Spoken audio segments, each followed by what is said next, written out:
Bonjour, aujourd'hui nous sommes au pays des elfes, des trolls, des vikings, des volcans avec des noms imprononçables et des rues avec beaucoup de lettres. Nous sommes à Reykjavik en Islande et là nous allons partir découvrir la côte ouest. L'Islande n'est pas un pays comme les autres, il faut s'adapter à sa nature.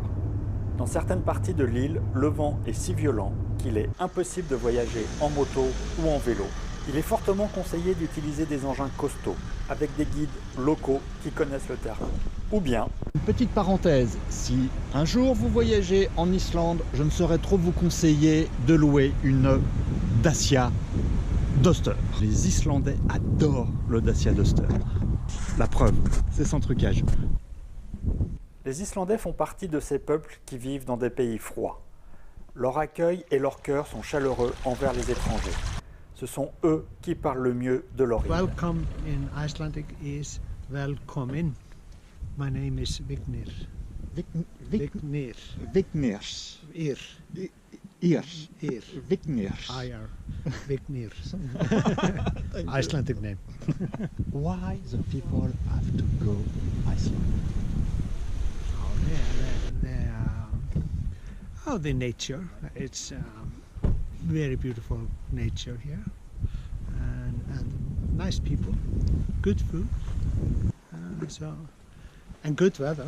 You have weather in Yes, Iceland. very good weather. We have sun, rain, sun, rain. You have weather, so that's good. If you do not have anything to talk about, you can talk about the weather. L'Islande, c'est le mariage de la terre, du feu, de l'eau et de l'air. Les deux couleurs dominantes sont le noir de la lave et le vert d'une végétation qui a du mal à pousser. Sur cette île, l'imaginaire galope. On imagine facilement parler à des vikings ou des trolls. Les Islandais y croient. Ils n'hésitent pas à construire des monuments à la gloire de leurs dieux vivant dans les montagnes. Dans cette nature vraiment sauvage, la chose qui moi m'impressionne, ce sont comment les gens vivent. Les maisons sont en bois, elles semblent absolument très frêles. Là aujourd'hui il fait beau, mais quand il y a les grosses tempêtes de l'Arctique qui arrivent, ça doit secouer. Cette plage de lave noire, à la douceur et au calme trompeur, a été le témoin d'un naufrage. Nous sommes sur une plage de sable noir islandaise. Et sur cette plage, il y a un chalutier anglais qui s'appelait Lepine, qui est venu littéralement se fracasser il y a quelques années. Et la carcasse du bateau, on a l'impression qu'elle a explosé et elle est restée. C'est très étrange.